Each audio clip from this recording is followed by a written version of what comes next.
A single mother with 4 kids was turned away by every landlord in the city. Every single one. That same night, the wife of the last man who refused her was driving past a small park near downtown. Her headlights swept across a bench. She saw something. It wasn't a pile of old blankets. It wasn't a homeless man. It wasn't what she expected at all. It was the woman her husband had turned away that very morning, and her 4 children sleeping on a park bench in the cold October air. What she did next would fracture her marriage, save 5 lives, and expose a wound her husband had been hiding for over a decade. Denise Calloway was 34 years old, and she was nobody's idea of helpless. For 2 years, she'd held it all together, alone. 4 kids, 1 paycheck, no safety net. She'd worked as an administrative assistant at Regional One Health in Memphis. Not glamorous work, but steady, reliable. The kind of job that kept the lights on, the cereal in the pantry, and the rent paid 3 days before it was due, every single month. Her ex-husband Terrence left when Nyla, the youngest, was just 3 months old. Didn't leave a note, didn't leave money, didn't leave an explanation, just left. One Tuesday morning, his side of the closet was empty. His car was gone. His phone was disconnected by noon. Denise didn't fall apart. She couldn't afford to. She had a 2-year-old named Miles who needed speech therapy twice a week, a 4-year-old named Zara who just started pre-K and needed someone to braid her hair every morning at 6:15 because she refused to go to school without her braids. An 8-year-old named Jalen who'd started doing his own laundry without being asked because he'd seen his mother cry once at 11 p.m. over a pile of unwashed clothes and decided he would never let that happen again. And then there was Nyla, 2 years old now, the one who still thought the world was good because her mother made sure of it every single day. Denise kept that family running like a machine built from duct tape and willpower. She meal prepped on Sundays. Bulk rice, frozen vegetables, canned tuna stretched across 5 days. She cut the kids' hair herself using YouTube tutorials and a $12 clipper from Walmart. She walked 40 minutes to work when the bus fare went up because $2.75 each way times 5 days was $27.50 a week. And $27.50 was half a box of Nyla's diapers. The apartment wasn't much. 2 bedrooms on the 4th floor of a building where the elevator hadn't worked since 2019. The hallway smelled like bleach and cooking oil. The bathroom faucet dripped in a rhythm Denise had memorized so well she couldn't sleep in silence anymore. But it was theirs. And for 2 years, that was enough. Then the building sold. New ownership, new management, new plans for renovation and market rate pricing. The notice came on a Thursday. 30 days. All tenants. No exceptions. Denise read that letter standing in the kitchen while Jalen did homework at the table. Zara colored beside him. Miles ate crackers on the floor, and Nyla slept in the portable crib wedged between the refrigerator and the wall. She read it twice, folded it, placed it in the drawer next to the utility bills, and started dinner. She didn't panic. Not then. Panic was a luxury for people who had someone else to catch them. For 4 weeks she searched. Every listing, every website, every bulletin board at the laundromat and the church and the community center. She called numbers from index cards taped to gas station windows. She filled out applications during her lunch break, writing the same information over and over. Name, age, employment, income, number of dependents. 4. That number followed her like a shadow with teeth. The day the lease expired, Denise loaded everything they owned into a rented storage unit the size of a parking space. 2 trash bags of clothes, a box of dishes, Jalen's school books, Zara's stuffed bear named Queenie, threadbare at the seams, one eye missing, held together by love and a safety pin, Miles' favorite blanket, Nyla's diapers and formula. Everything that remained of a life that used to have walls and a door that locked from the inside. Denise stood in the parking lot of that storage facility holding Nyla on one hip, her phone in the other hand, scrolling through rental listings with the focus of a surgeon. The other 3 children stood behind her in a line. Jalen carried the backpack. He always carried the backpack. It held diapers, wipes, 2 juice boxes, a change of clothes for Nyla, and a granola bar he'd been saving for 2 days, but wouldn't eat because he knew his mother hadn't eaten since yesterday morning. His shoulders were thin. His back was straight. He was 8 years old, and he carried that bag like a soldier carries a wounded friend. without complaint, without hesitation, because someone had to. Zara held Queenie against her chest with both arms. Miles held Zara's hand, and Nyla slept on Denise's shoulder, cracker crumbs still on her lips, her small fist gripping the collar of her mother's shirt like an anchor. They looked, all five of them, like a family portrait painted by someone who understood both beauty and breaking.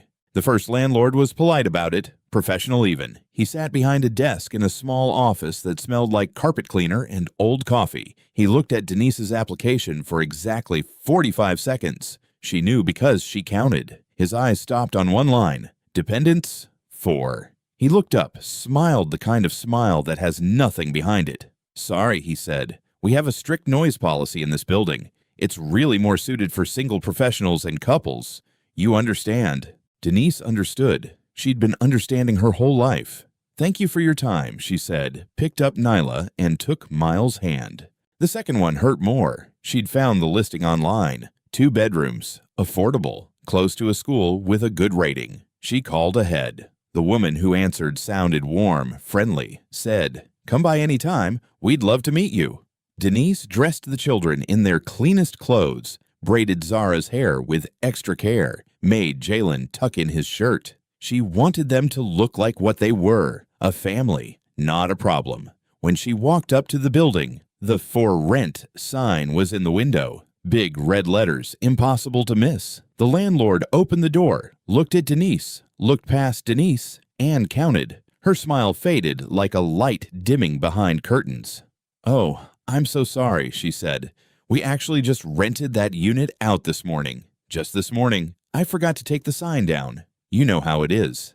She closed the door before Denise could respond. They walked back to the bus stop in silence. Jalen stared at the building as they passed it. The sign was still in the window, red letters bright as a wound. "Mama," he said quietly, "why is the sign still there?" Denise didn't answer. She squeezed his hand tighter and kept walking, because if she opened her mouth, what came out wouldn't be words. It would be something raw and ancient and too heavy for an 8-year-old to carry. The third landlord didn't bother pretending. She was a woman in her 60s with reading glasses perched on her nose and a clipboard pressed against her chest like armor. She looked at Denise's paperwork for less than 10 seconds. "Honey," she said, and the word dripped with something that wanted to pass as kindness but tasted like rust. 4 kids in a 2-bedroom? That's a lawsuit waiting to happen. I'm doing you a favor by saying no. The 4th time was the worst. Not because it was the cruelest, but because it was the closest she'd come to hope. Gerald Whitmore, 52 years old, owned a small cluster of rental properties on the east side of the city. He'd spoken to Denise on the phone for 11 minutes. She told him everything. He'd said, "Come by tomorrow. I've got a 3-bedroom that just opened up. Sounds like it could work." Those words, "sounds like it could work," Denise had replayed them in her head all night. She dreamed of a door with a lock and walls that stayed still. The next morning, they arrived at 10 a.m. Gerald opened the front door. He was a large man, broad shoulders, work boots. His face was open, not unfriendly. Then he looked past Denise. His eyes moved from Jalen to Zara, to Miles to Nyla. 1, 2, 3, 4. Something shifted behind his face. Not cruelty. Something quieter. Something that looked almost like fear. "I didn't realize it was this many," he said. His voice was different now, tighter. "Mr. Whitmore," Denise said. "They're well-behaved. They're quiet. I keep a clean home. I've never missed a rent payment in my life." Gerald rubbed the back of his neck, looked at the ground, looked at the porch railing, looked everywhere except at the 4 children standing in a perfect line behind their mother, waiting for another door to close. "I'm sorry," he said. "I just can't take the risk. 4 kids, that's a lot of wear and tear. A lot of liability. You understand." There it was again. "You understand," as if understanding made it hurt less. "Thank you for your time, sir," she said. She turned, took Jalen's hand, took Miles' hand. They walked away. Denise's back was straight. Her chin was level. Her eyes were dry. Gerald watched them go. 5 figures getting smaller against the sidewalk. He closed the door slowly, and something in his chest tightened in a way he didn't want to name. That night, Denise sat on a bench in Overton Park. The shelter on Poplar Avenue was full. 47 families on the waiting list. She called her sister in Little Rock. Voicemail. She called again. Her sister picked up, voice tired. I'm staying with a friend right now, Dee. I don't even have my own room. I'm so sorry. Denise said it's okay. She always said it's okay, even when nothing was. She checked her wallet. $83. A motel room for 5 was over $100. One night would leave her with nothing, and nothing was worse than not enough. The October air settled around them like a cold hand. 51 degrees and falling. Denise chose the bench closest to a streetlight. Visibility, safety. She took off her jacket and wrapped it around Nyla, who was already asleep. She took the extra sweatshirt from the backpack and draped it over Miles, who curled into a ball on the bench. Zara lay down next to him, pressing Queenie against her face. Denise tucked the last clean blanket around her. Jalen sat on the edge of the bench, upright, watching. You can lie down, baby, Denise said softly. I'm not tired, Jalen said, and Denise knew it was a lie, but she also knew why he told it, because someone had to keep watch, and at 8 years old, Jalen had decided that someone was him. She sat beside him, put her arm around his narrow shoulders. The crickets filled the silence. Neela coughed in her sleep, a wet, rattling sound that made Denise's stomach clench. Denise didn't cry. Tears required a kind of surrender she couldn't afford. Instead, she planned. Tomorrow morning, she'd call the shelter again. 6 a.m. She'd try 3 more listings. She'd walk to the library. Tomorrow, tomorrow, tomorrow. The word repeated in her mind like a heartbeat. Not a hope, a mechanism. She leaned back against the cold wood. Above her, the streetlight buzzed. She counted her children's breaths in the darkness. 1, 2, 3, 4. All still breathing. All still here. For tonight, that was enough. Where are you watching from tonight? Let us know in the comments. We love seeing how far these stories travel. Lorraine Whitmore was 49 years old, a retired nurse. She and Gerald had been married for 26 years, a solid, quiet marriage. They didn't have children, not because they didn't want them, because the universe had decided 3 separate times that they couldn't keep them.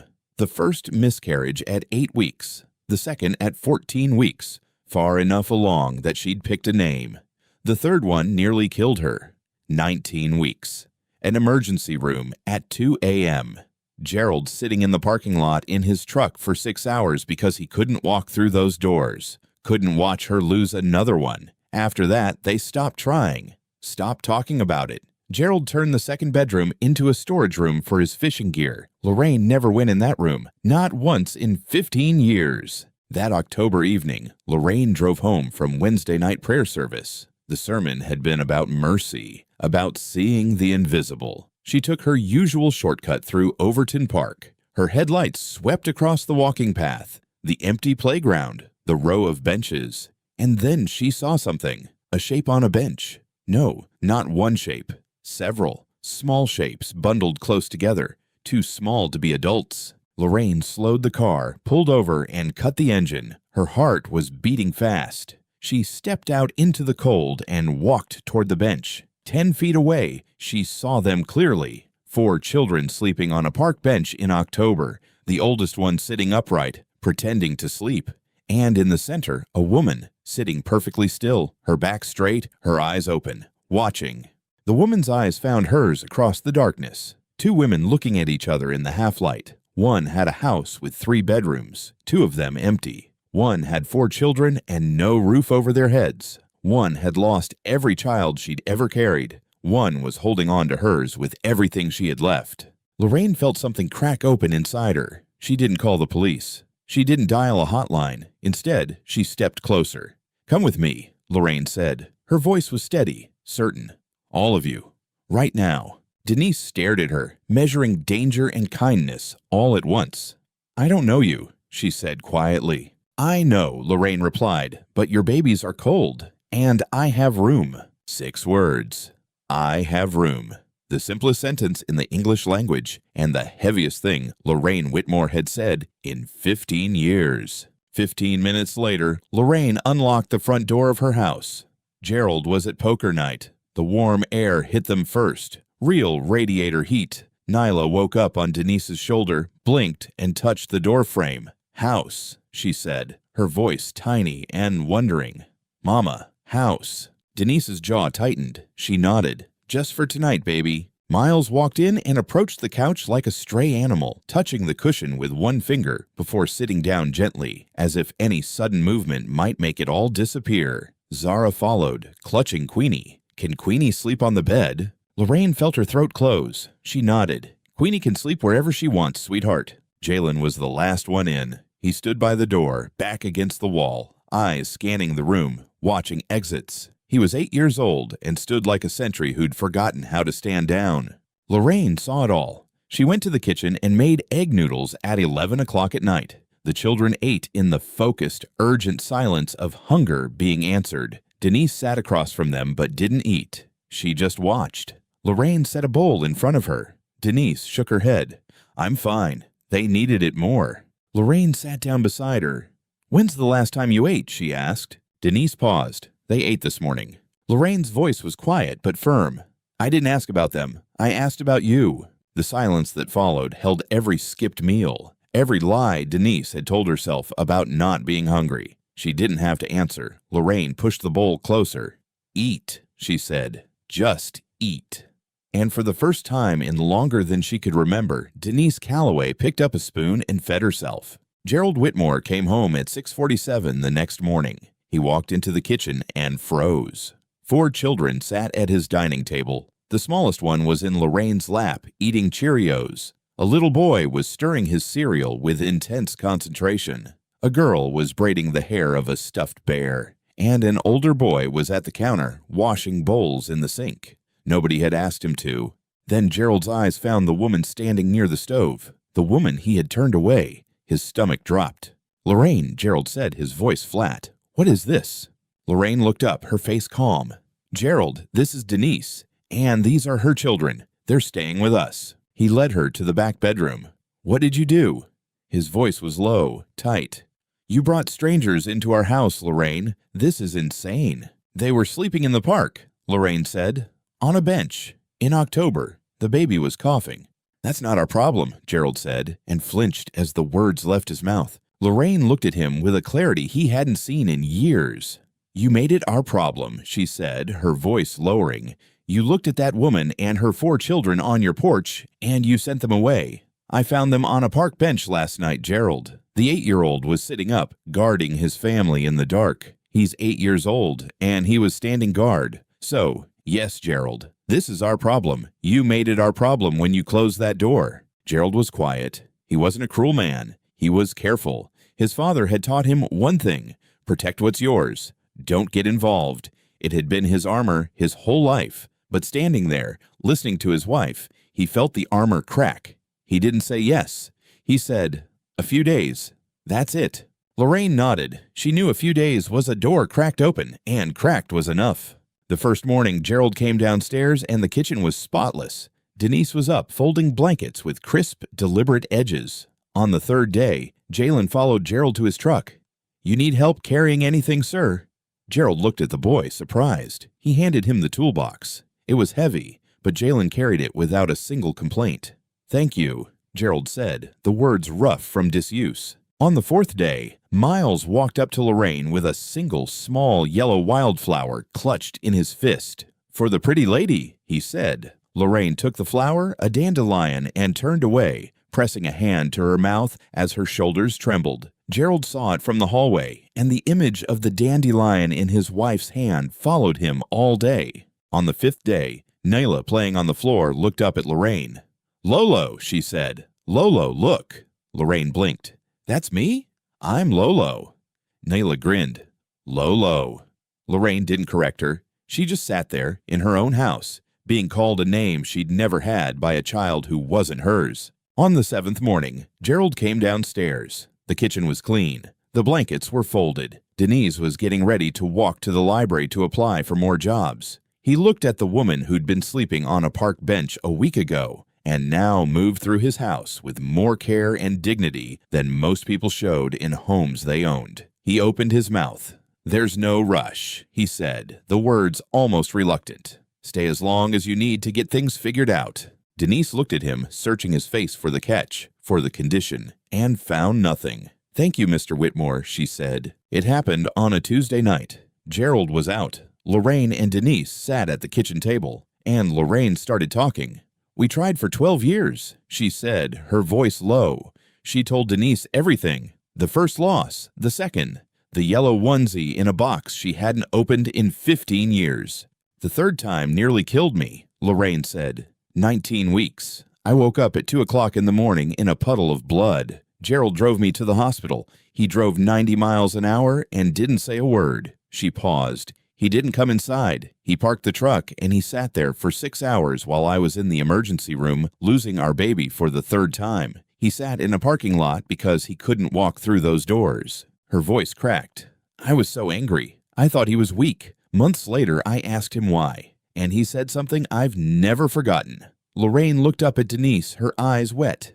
He said, I can't watch you lose another one. I can't. I'm not strong enough. The kitchen was silent. That's when I understood, Lorraine said. Gerald isn't cold. He's broken. He broke the night we lost our third baby, and he just built walls around his heart, around this house, around those empty rooms. That's why he said no to you. It wasn't about the risk. It was about the children. 4 of them. And Gerald cannot handle that because every child he sees reminds him of the 3 we never got to hold. Denise sat very still. He's not a bad man, she said softly. No, Lorraine said, he's a scared one, and scared men build the tallest walls. If this story is touching your heart, please subscribe and share it with someone who needs to hear it. Now, let's continue. Gerald came home late that Thursday. The house was dark except for a small lamp. He walked toward the living room and stopped. Lorraine was asleep on the couch, but she wasn't alone. Nyla was curled in her lap, her little body pressed against Lorraine's chest, one tiny fist gripping Lorraine's nightgown. Lorraine's arms were wrapped around her, one hand on the child's back, the other resting low on her own stomach, the position of instinct, of a body that remembers. Gerald stood in the doorway, unseen. He looked at his wife, really looked at her, and saw she was holding the child she'd always wanted, and the child was holding her back. He turned and walked down the hallway to the room where the other children slept. A slice of light fell across the floor. Jalen was on the cot by the window. He was sitting up, eyes open, alert.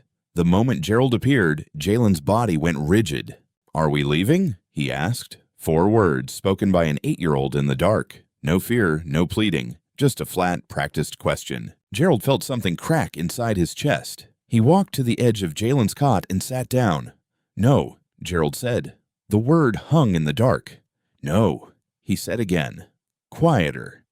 You're not leaving. Jalen stared at him, searching for the lie, and found none.